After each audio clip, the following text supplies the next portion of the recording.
estupendos en cualquier momento y ser muy exactos con la terminología y con la descripción, pero es mejor que la gente te pueda entender.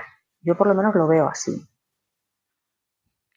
Sí, bueno, pues desde aquí yo creo que lanzar el mensaje de que si estás tomando pues cualquier medicamento, ya sea por un dolor de cabeza, pues eso, anticonceptivos o tratamiento, quizás ya pues preguntar como individuo, ya no buscar en internet, sino ya preguntar al profesional sanitario si quizás este producto es fototóxico y necesitamos prestar atención a la protección solar para evitar esta terrible mancha que luego vamos a querer tratar posteriormente. Al final nos gastamos el triple de dinero cuando podríamos evitarlo usando un protector solar.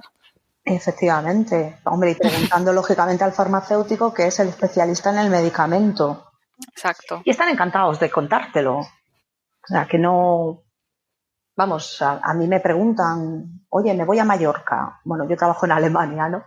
Me voy a Mallorca, estoy tomando no sé qué, ¿me puedo poner en plan lagartija?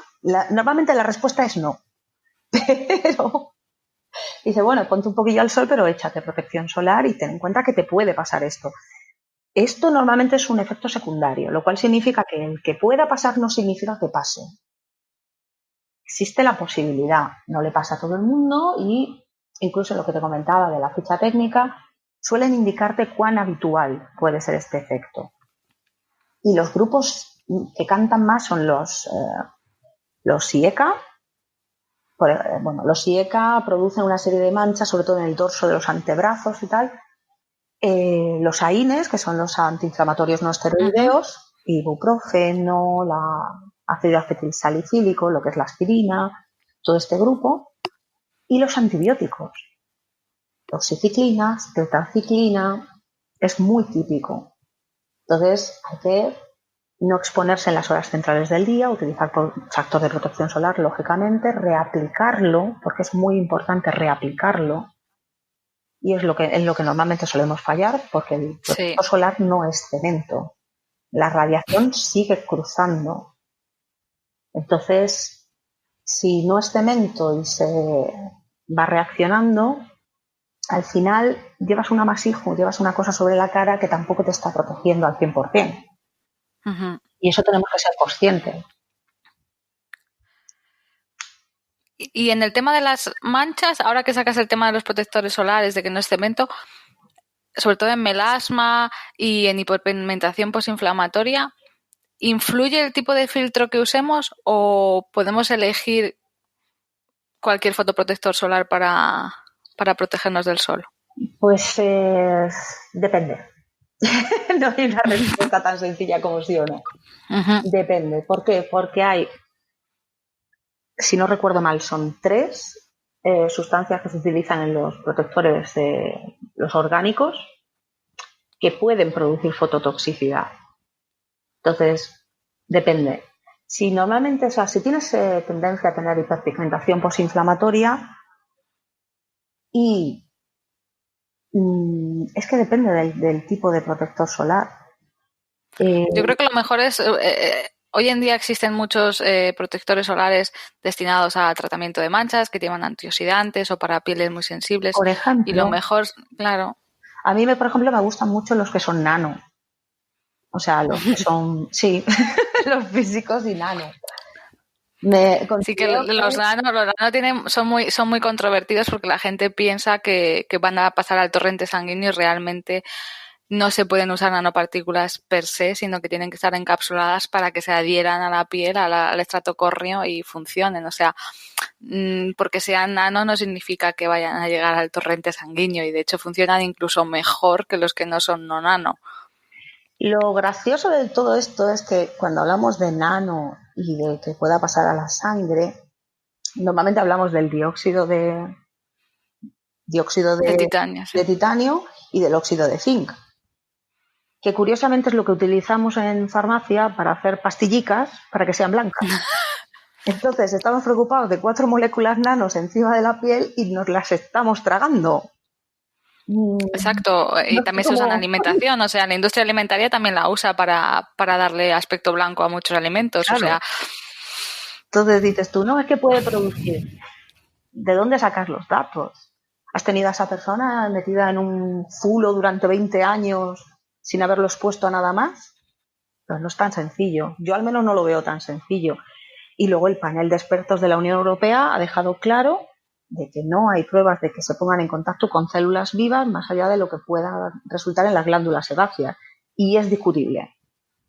Entonces, no sé, son ganas de montar un follón por montarlo. Me da la impresión.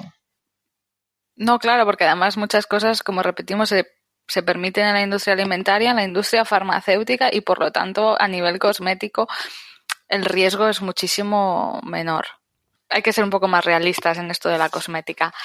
Pero bueno, volviendo al tema de las manchas, hemos hablado de las hiperpigmentaciones como son el melasma, el cloasma, pero luego hay otro tipo de manchas que, por ejemplo, a mí me ocurren de manera habitual, que son aquellas que aparecen posterior a un brote de acné, ¿no? Que sería la hiperpigmentación posinflamatoria o el eritema posinflamatorio.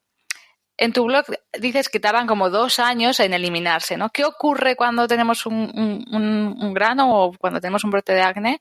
¿Qué es la cascada esta inflamatoria? ¿Por qué se produce esta inflamación y por qué deja una mancha cuando desaparece?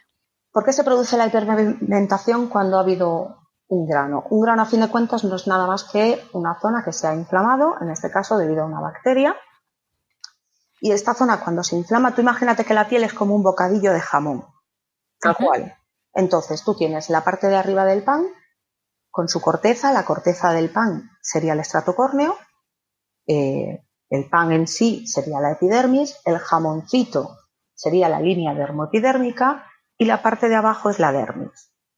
Entonces, cuando se produce inflamación, se libera una serie de mediadores que la mayoría son derivados del ácido araquidónico, como son las prostaglandinas, leucotrienos C4, D4, el tromboxano, la interleucina 6 y la 1, incluso el factor de necrosis tumoral, que tiene un nombre horroroso, pero bueno, que tiene su función dentro del cuerpo, ¿no? Entonces, cuando se liberan estos mediadores de inflamación, suceden varias cosas. Todo esto sucede simultáneamente. Se produce una vasodilatación.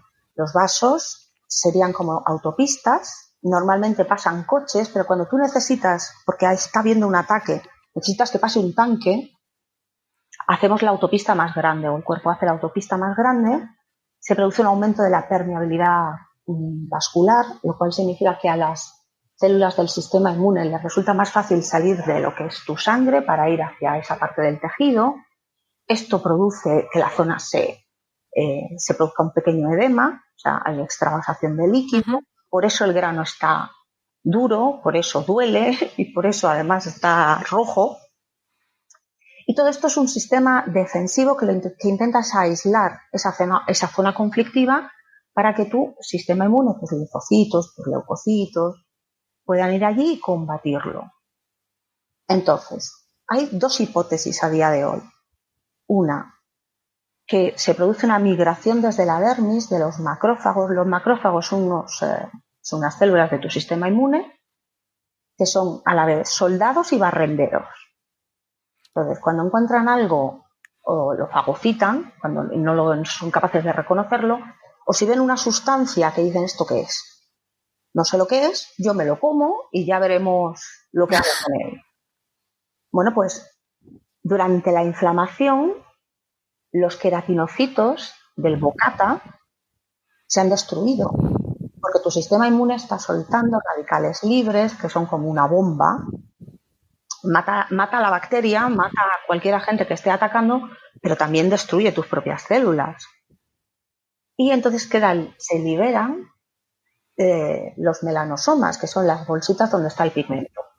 Llega el macrófago, lo ve y dice ¿esto qué es? No sé lo que es. Pues yo me lo como y ya veremos.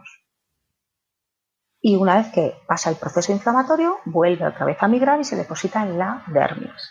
Esta es una de las hipótesis.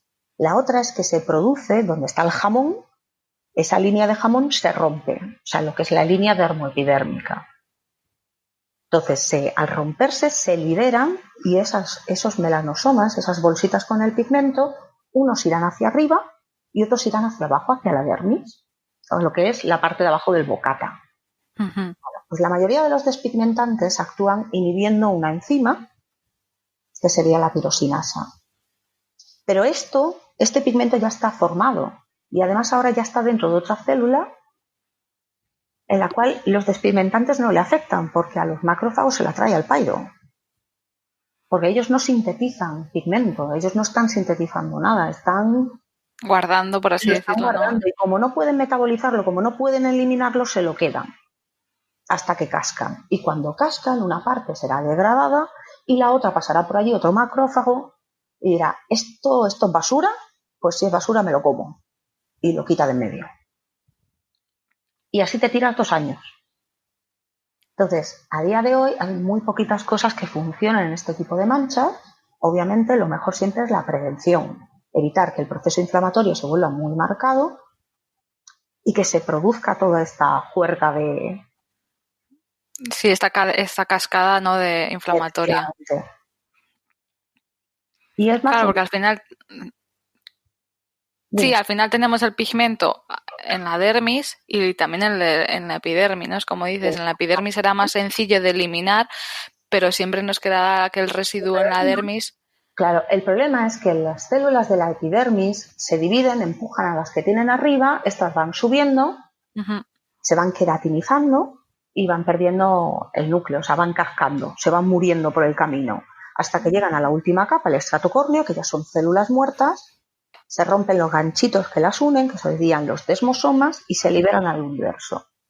Pero cuando van a la dermis no tiene descamación.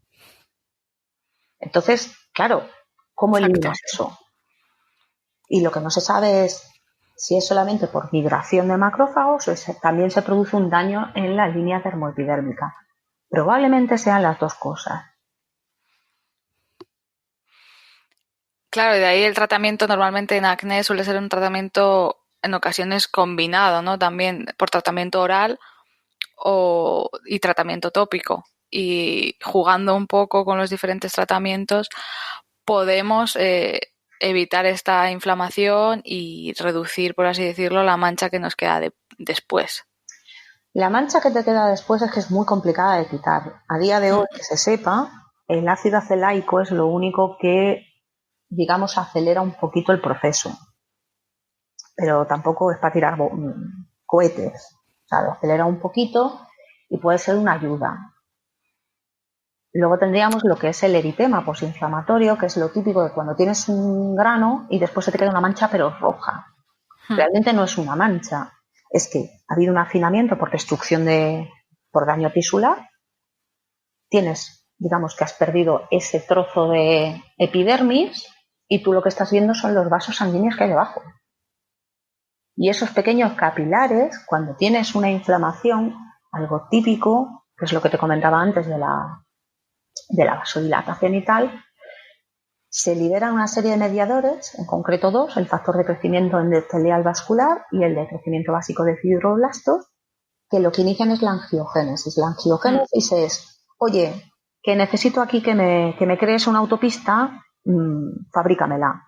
El vaso, el capilar cuando lo detecta, o el vaso sanguíneo cuando lo detecta, empieza a hacerle una vía para alimentar a esas células. Y esto viene mediado por sustancias pues como las que te comentaba, estos 2 factores. Sí, al final, sí, son heridas, ¿no? O sea, al final es como cuando estudiamos cómo se cura una herida, pues es básicamente lo mismo. Son heridas, ¿qué pasa? Que además te falta vamos a decirlo, un trozo, te ¿no? falta un trozo de carne, te falta un trozo de chicha, entonces claro, es más fácil ver lo que hay debajo. Y esas, en mi opinión, médico y cebollazo de láser. Se hace una cauterización de esos capilares y andando. No tiene mucha más solución. O por lo menos es lo más rápido. Con el tiempo se van matizando, eso sí. Si deja de haber el estímulo, o sea, si tienes controlado el acné. Con lo cual, siempre volvemos a lo mismo, prevención y tratamiento, antes de que lleguemos a este punto. Sí, porque luego, claro, leemos en internet un montón de despigmentantes, no existen muchos activos despigmentantes, que si el acelaico, la arbutina, ascórbico, que bueno, no es despigmentante, no tiene un poder despigmentante tan elevado. Luego tendríamos la hidroquinona, pero realmente en muchas ocasiones lo que merece la pena es acudir a un dermatólogo y ahorrarte quizás el estar usando un producto tras otro y quizás hacerte algún tratamiento